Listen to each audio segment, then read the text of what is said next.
How many times have you chopped off the end of a head of lettuce or a bunch of green onions and simply tossed those roots into the trash?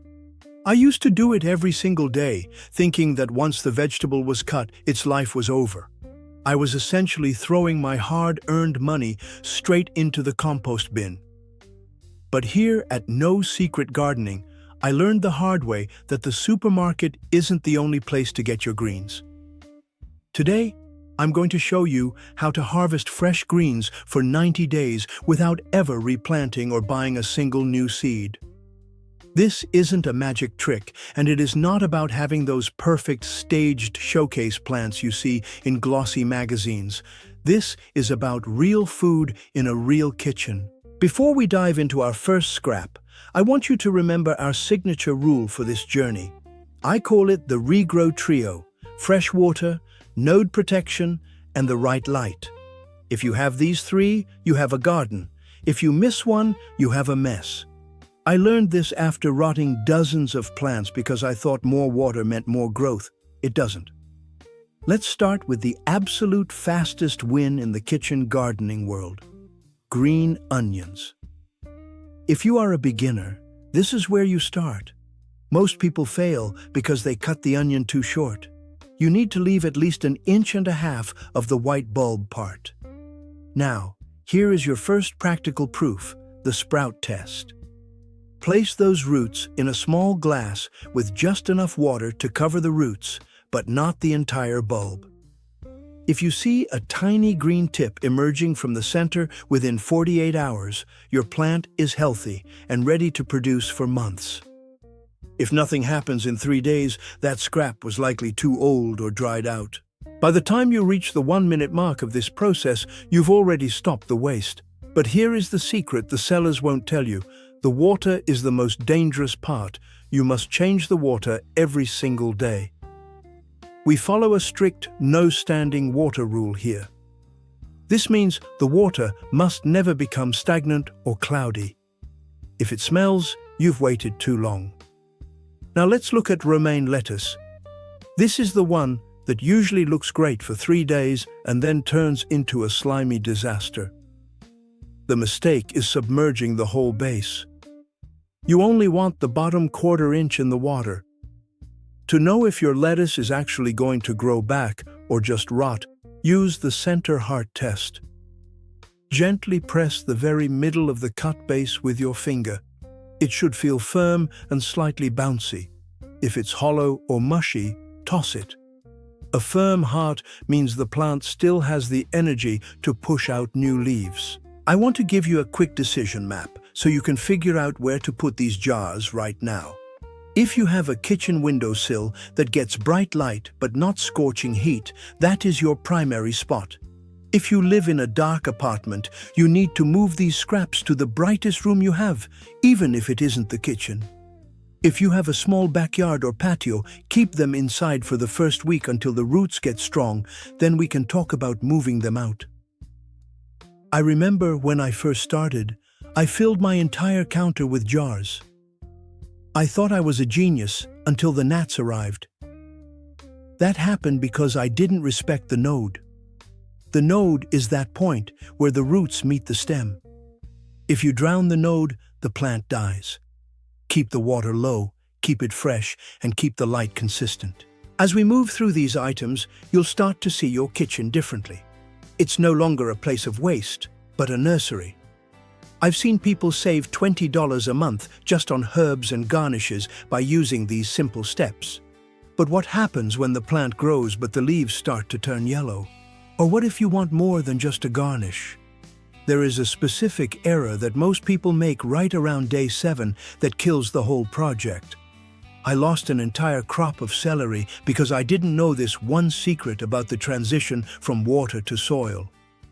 I'm going to reveal exactly what that error is and how to avoid it in the next part. Now, let's talk about that day 7 disaster I mentioned earlier. I call it the water trap wall. Many of you will see beautiful green growth in the first week and think you've mastered the art of unlimited food. But by day 10, the plant suddenly wilts, turns yellow, or simply stops growing. This happened to me more times than I care to admit. The reason is simple. Water provides life, but it doesn't provide food. After a week, your kitchen scrap has used up all its internal energy stores. It is literally starving. This brings us back to our regrow trio: fresh water, node protection, and the right light. In this middle stage, node protection becomes the most critical factor. As the roots start to emerge, they are incredibly fragile. If you let the water get too high and submerge the base where the new leaves are coming out, you are inviting rot to the party. I used to think I was helping by giving it more water, but I was actually suffocating the plant. Remember, the base needs to breathe while the roots need to drink. Let's look at celery and bok choy. These are the heavy hitters of scrap gardening, but they are also the most prone to the slime factor. Here is your practical proof for this stage: the inner leaf check. Take your thumb and very gently move the outer stems of your regrowing celery base. Look at the very center where the tiny new yellow-green leaves are appearing. If those tiny leaves look crisp and bright, your plant is healthy. If you see any brown edges or a fuzzy white coating, you have a mold issue.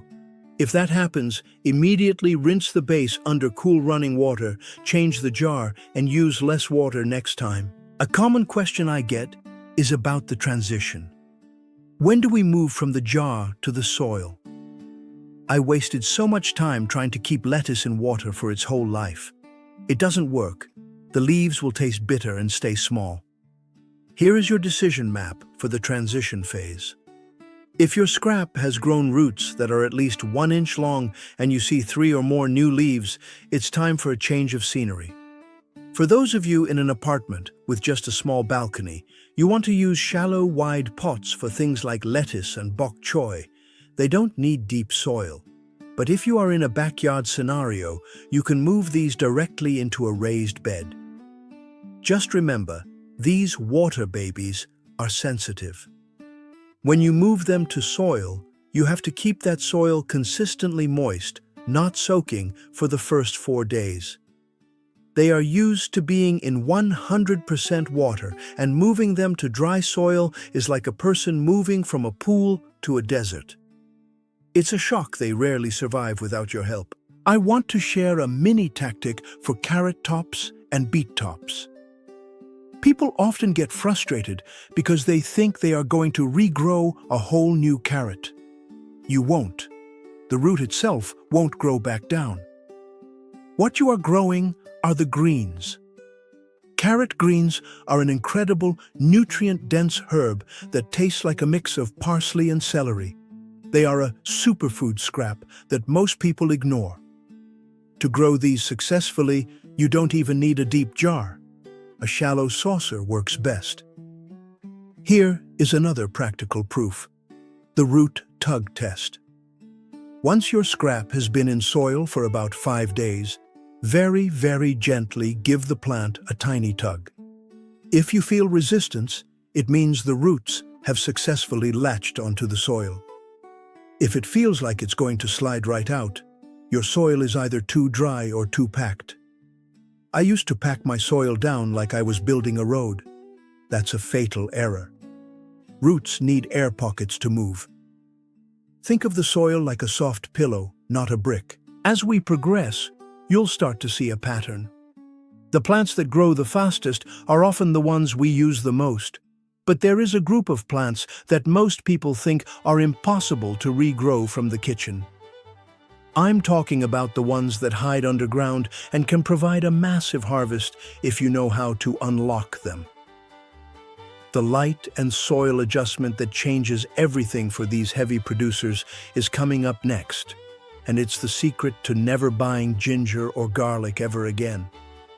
We have reached the part where we stop playing with water and start building a real, sustainable food source. If you have been following along, your windowsill is likely already looking like a nursery. But to truly never buy certain items again, we have to look at the powerhouses of the scrap world: ginger and garlic. These are the ones that save you the most money over time because you can harvest them, save a piece, and start all over again. I used to make a massive mistake with ginger. I would buy a huge piece, see a tiny sprout, and bury the whole thing 6 inches deep in a pot. It would rot every single time. Here is the secret to unlocking ginger. It's a surface creeper.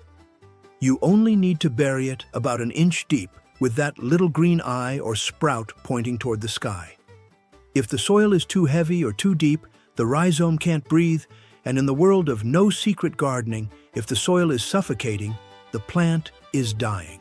Before we go further, let's bring back our Regrow trio one last time: fresh water, node protection, and the right light.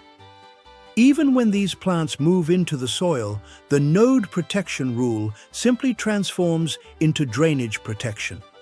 We must have a strict no-standing water policy in our pots. If you see water sitting on top of the soil for more than a minute after watering, your drainage is blocked. Fix it immediately by adding more holes or mixing in some coarse sand, or you'll lose everything you've worked for. Now, let's look at your final decision map to organize your new kitchen garden based on your specific environment. If you are in a small apartment or only have a windowsill, focus your energy on green onions, garlic greens, and herbs like basil or cilantro. These give you the highest yield per inch and don't require deep soil. If you have a small backyard or a balcony with room for larger containers, that is where you move your celery, romaine lettuce, and ginger. These need more space for their root systems to expand if you want a harvest that actually fills a dinner plate. I want you to have a clear checklist of signs. It's working, so you don't spend weeks guessing. First, look at the color of the new growth.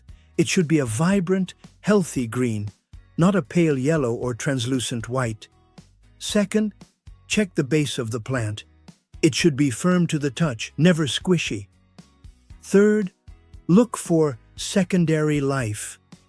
If your scrap is producing new tiny roots from the sides of the main base, you have officially succeeded. You've turned a waste product into a living organism. I didn't start this channel to show off perfect gardens. I started it because I was tired of seeing people get frustrated by showcase tips that don't work in a busy kitchen.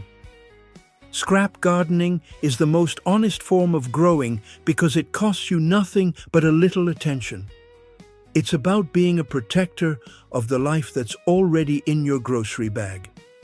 I've found that once you start seeing the potential in a lettuce base or a garlic clove, you start seeing the potential for growth everywhere in your life. It's therapeutic, it's frugal, and honestly, the food tastes better when you know you rescued it from the trash. As you start this journey, don't be discouraged if one lettuce base turns to slime. It happens to me too.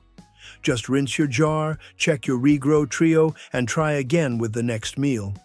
This is a skill, and like any skill, it gets better with every chop of the knife. If you found these hacks helpful and want to protect your garden from more expensive mistakes, make sure to subscribe to the No Secret Gardening family. I'd love to hear in the comments which scrap you're starting with today. Is it the green onions, or are you going straight for the ginger? Share this video with that one friend who thinks they have a black thumb, because as we've seen today, there's no such thing as a black thumb, only a lack of the right rules. You now have the map, the tools, and the secret tests to ensure your success. Go turn your kitchen into a sanctuary of growth. Grow with ease, smarts, and love. See you next time.